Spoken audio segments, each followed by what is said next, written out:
안녕하세요. 김원준입니다. 김관진 석방한 판사 공격 멈춰라. 김관진 전 장관, 임관빈 전 실장을 석방한 신광열 판사 관련 조선일보 어제자 기사 제목입니다. 기사는 신광열 판사 비판 여론에 대해 법대 교수들이 뜻을 모아 성명을 냈다며 430명 법대 교수가 회원으로 있다는 전국 법과대학 교수회의 이호선 회장을 인터뷰하고 있습니다. 이 인터뷰를 통해 이 회장은 법관의 결정에 대한 과도한 비판은 헌법과 법치주의 정신을 무너뜨릴 수 있다는 위기감으로 교수들이 뜻을 모았다고 주장했습니다. 그런데 이 단체 홈페이지에는 그 430명이 누군지가 없고 뜻을 모았다는 교수들 명단도 없고 발표했다는 성명서도 없고 기자회견의 정보도 없습니다.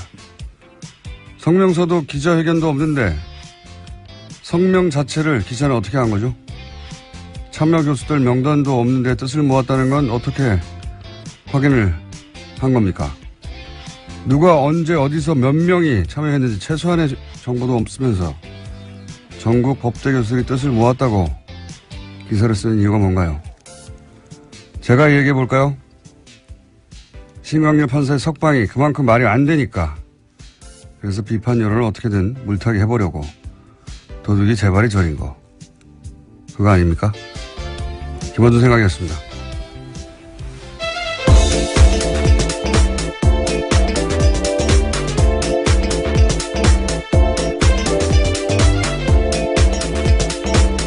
시사인의 김은주입니다. 네.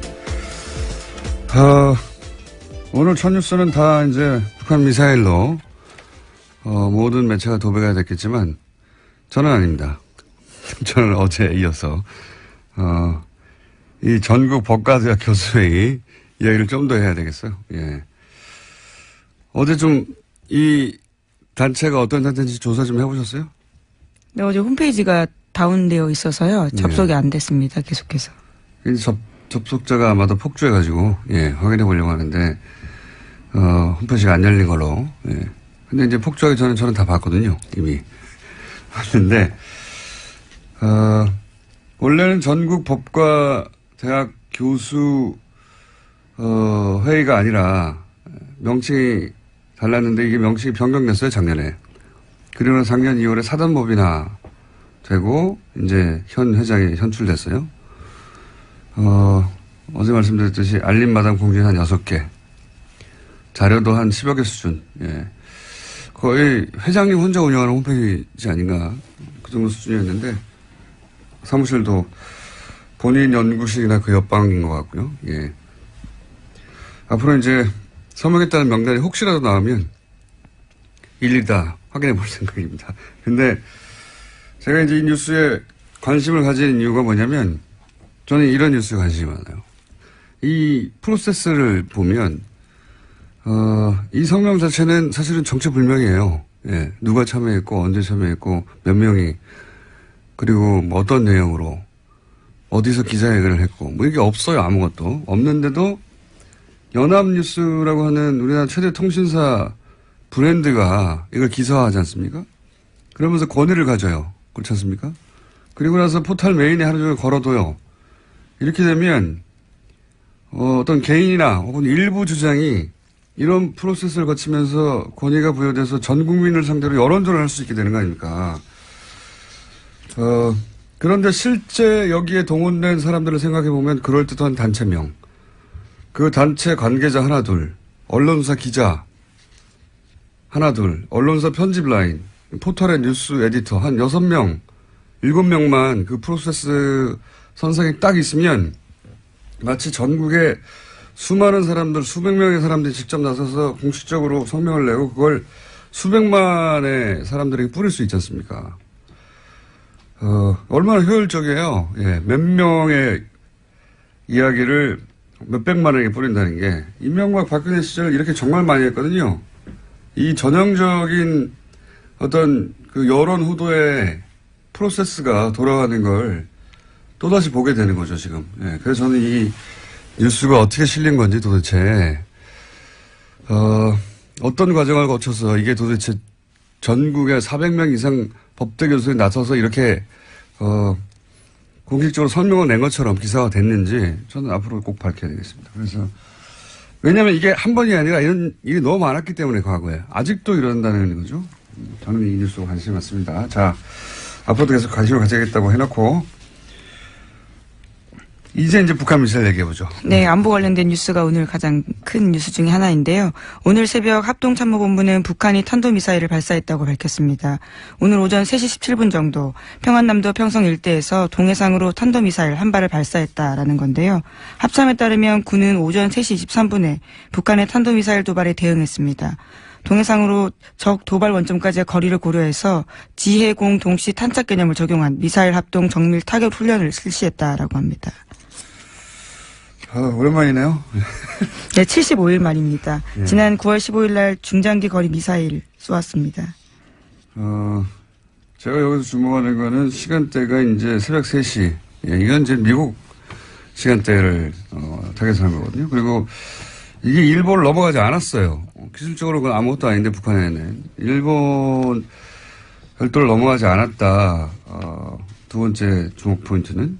그리고 거리는 충분히 길다. 그러니까 이게 지난번에 재진입 기술이 가장 어렵다고 얘기했지 않습니까? 제가 보기엔 이제 미국을 상대로 일본을 넘어가지 않는 것은 영내의 긴장은 최소화하면서 우리 기술이 재진입의 기술까지 확보된 것, 뭐 이런 미국의 과시하는 의미다. 예.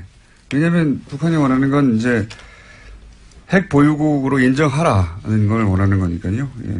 그런 목적의 발사인 것 같습니다. 네. 네, 그래서 로이터 통신의 보도에 따르면요. 미 국방부는 북한이 발사한 미사일에 대한 1차 분석 결과를 내놨는데 대륙간 탄도미사일, 그러니까 ICBM으로 평가된다라고 밝혔습니다. 북한 미사일이 약 1000km 날아가서 일본 해상에 낙하했고요. 미국과 동맹국에는 위협을 주지 않는다라고 미 국방부가 밝혔습니다.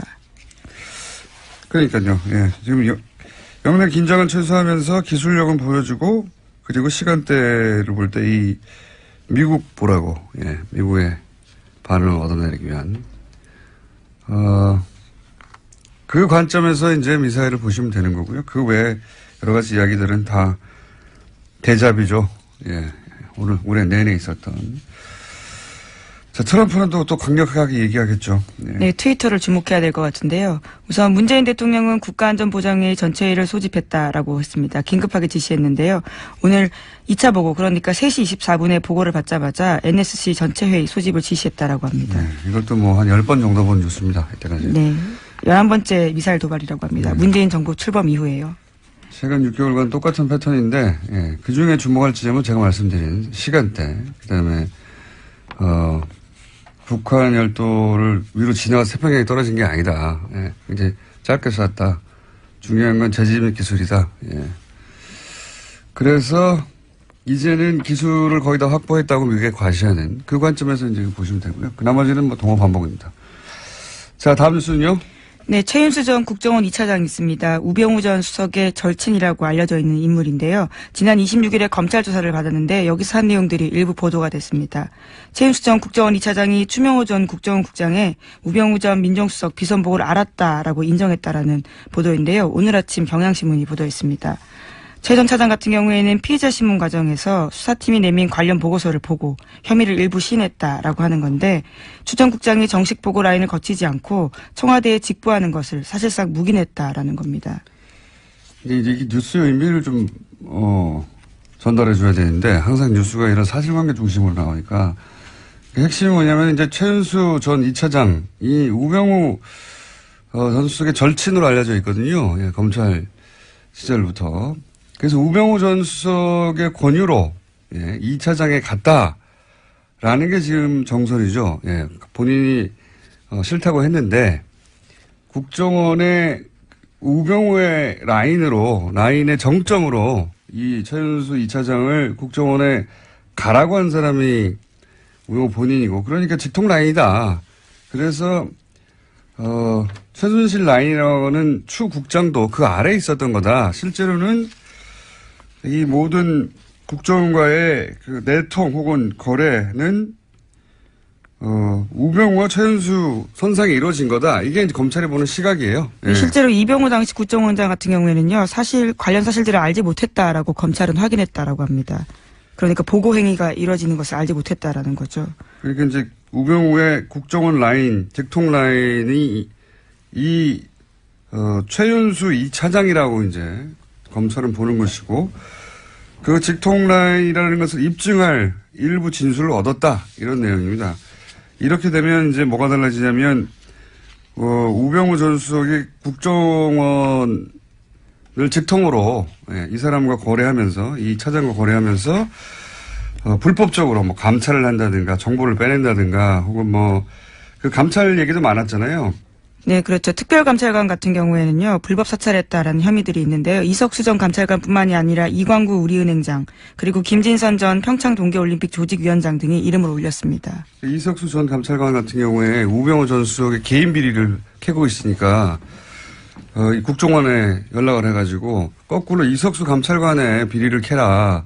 라고 지시했다는 거 아닙니까? 심지어 운전기사까지 만나가지고 이게 정보를 수집했다라는 거죠. 그러니까 이제 본인 개인 비리를 정상적으로 청와대 감찰 기능을 하는 기관에서 조사를 하자 국정원을 동원해가지고 거꾸로 불법이죠 당연히 그런 일에 동원했거나 혹은 최순실의 청탁 예를 들어서 뭐 이광구 우리은행장을 왜 사찰했느냐 한 달 전쯤에 뉴스가 나왔어요. 이제 은행장을 교체하려고 하는데 그 은행장을 교체하려고 할 때 정보를 추국장이 왔다 갔다 하면서 기존 은행장을 잘라야 새로운 은행장 자기 사람을 꽂을 거 아니겠습니까? 최순실 쪽에 부탁을 받고 그런데 이런 걸 했던 것도 결국은 이 차장 라인을 통해서 한 게 아니냐 뭐 이런 수사가 이루어지고 있는 겁니다. 네. 그런데 과연 그렇게 해서 우병우 전 수석을 이번에는 구속시킬 수 있을 것인가?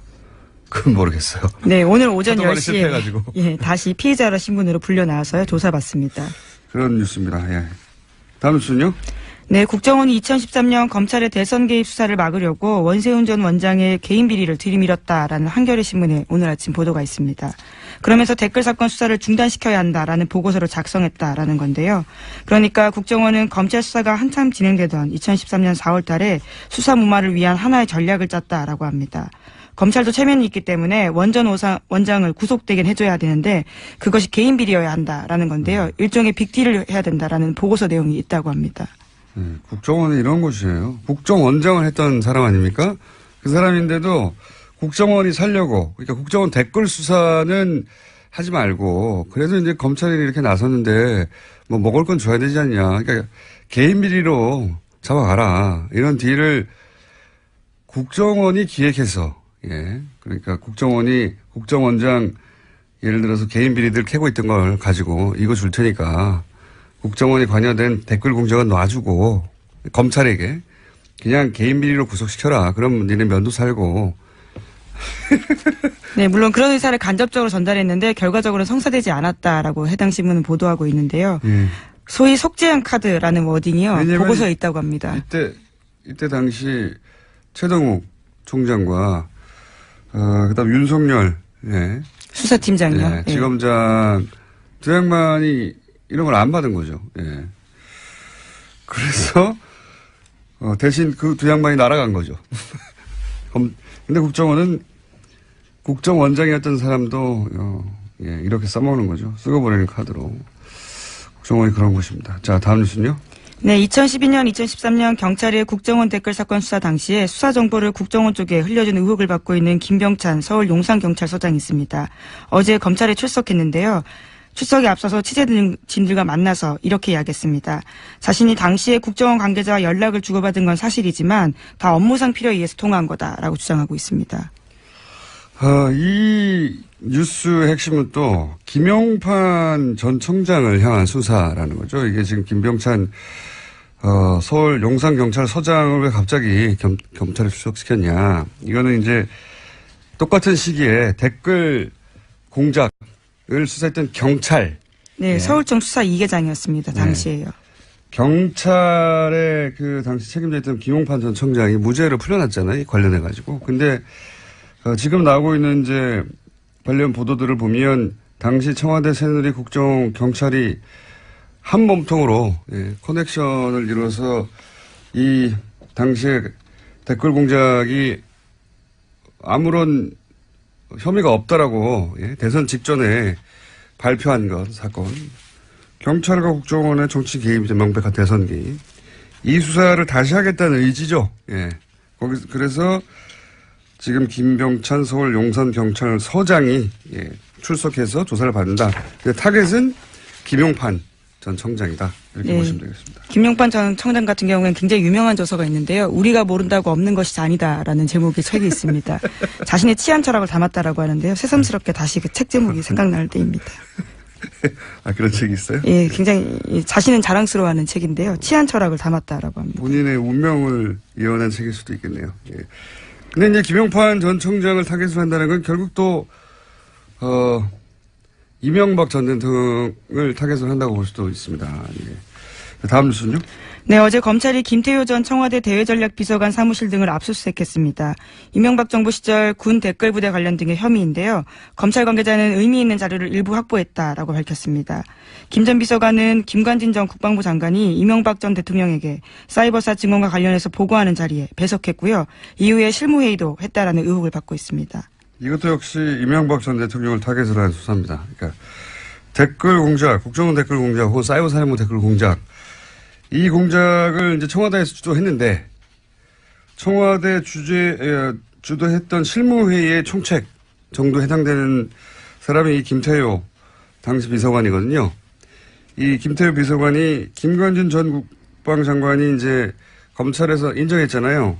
본인이 대통령에게 사이버사 증언과 관련 보고를 했고 지시도 받았다. 대통령이 보고했다는 말을 했어요. 김관진 전 장관이. 했다는 거죠. 예. 근데 그 실무회의의 책임자였단 말이죠. 김태효 비서관이.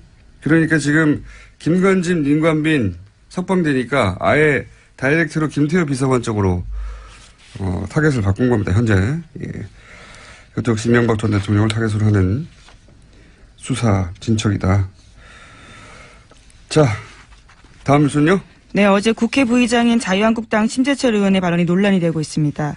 문재인 대통령과 임종석 비서실장, 서훈국정원장과 윤석열 서울지검장을 법치 파괴, 내란죄와 국가기밀 누설죄 등으로 형사고발해야 한다라고 주장해서인데요. 심 의원은 현재 문재인 정부가 적폐청산이라는 미명 아래 여러 행정부처 과거사 진상조사위를 설치해서 벌이고 있는 일은 실질적으로 조사가 아니라 수사다 이렇게 주장하고 있습니다. 예. 하여튼 전 부럽습니다. 어제도 얘기했지만 뭐 아무 말이나 막 해도 되는 거 아닙니까? 예, 그렇습니다. 대통령과 비서실장과 국정원장 그리고 서울중앙지검장까지. 여기 항상 자유한국당이 검찰을 문제 삼을 때는 보통 검찰총장을 문제 삼는데 자유한국당은 항상 윤석열 지검장을 타겟으로 해요. 예, 윤 지검장이 잘하고 있다는 얘기죠. 네, 내란죄까지 운운했습니다. 내란죄. 예. 그런 뉴스가 있습니다. 예. 좋겠습니다. 아무 말이나 막 해도 되고. 자, 다음 뉴스는요. 네, 어제 조윤선 전 정무수석의 재판이 있었습니다. 여기에 박준우 전 정무수석이 증인으로 나왔는데요. 전임 정무수석이었습니다. 박준우 전 수석 같은 경우에는 조 전 수석에게 불리한 진술을 어제 했는데요. 1심 때 한 진술을 바꾼 겁니다. 1심 때는 조 전 정무수석에게 블랙리스트 관련 업무를 인수인계했는지 기억나지 않는다라고 했는데요. 이 말을 뒤집은 겁니다. 조 전 장관, 조윤선 전 장관은 굉장히 곤혹스러운, 곤란한, 불리한 증언이네요. 이렇게 되면, 왜냐하면 이전에는 기억나지 않는다고 했는데, 이거 다시 뒤집은 거예요. 인수인계 했다고. 예. 네. 1심 같은 경우에는 그러한 진술 등을 바탕으로 해서 무죄를 줬었거든요. 예. 그런데 그게 아예 뒤집어진 겁니다. 굉장히 자세히 진술했습니다, 어제. 예. 그때도 기억났는데, 사실은 변호인단 측에서 거짓말을 유도하여서, 그렇게 거짓말 했다. 근데 지금 마음이 바뀌었다. 이런 거 아닙니까? 마음이 바뀌었다기보다는 이제 본인에게. 예, 검찰 수사를 받고 있는 상황이거든요. 본인에게 이 혐의가 오게 될 경우에 이제 어떻게 합니까? 자기가 벗어나야 되는데. 여하간 조 전 장관은, 예, 석방됐는데, 예, 굉장히 불리하게 됐습니다. 네, 시기와 장소, 워딩까지 굉장히 자세하게 이야기했습니다. 좌파단체 배제와 우파단체 지원은 박근혜 대통령과 김기춘 비서실장이 관심이 있는 사안이기 때문에 챙겨야 한다. 이렇게까지 말했다고 합니다. 자, 시간이 거의 다 됐기 때문에 이제 제목 체크하고 넘어갈까요? 네, 신임 대법관 후보로 두 사람이 제청됐는데요. 안철상 대전지방 법원장과 민유숙 서울고법 부장판사입니다. 이제까지 서울대 50대 남성으로 획일화됐던 대법원 구성에서 탈피해서 다양화가 시도됐다라는 평가받고 있습니다. 비서울대 출신 여성 법관 그리고 소위 이제 엘리트 코스로 가는 법원 행정처 거치지 않은. 네. 그런 의미에서 파격이다. 예, 평가를 받고 있고요. 다음은요. 네, 국민의당과 바른정당 정책연대 협의체가 오늘 첫 회의를 엽니다. 바른정당 유승민 대표 같은 경우에는 또 자유한국당과 통합하지 않겠다라고 선을 그었고요. 하지만 국민의당 내에서는 반대파의 반발이 갈수록 거세지고 있습니다. 지금 이제 이 앞에는 바른정당이 그렇게 분당이 됐고 혹시 국민의당도 그런 길을 걸을까 싶어서 예. 정당 관련해서는 인수가 계속 나오고 있습니다. 네. 자, 오늘 여기까지 하겠습니다. 네.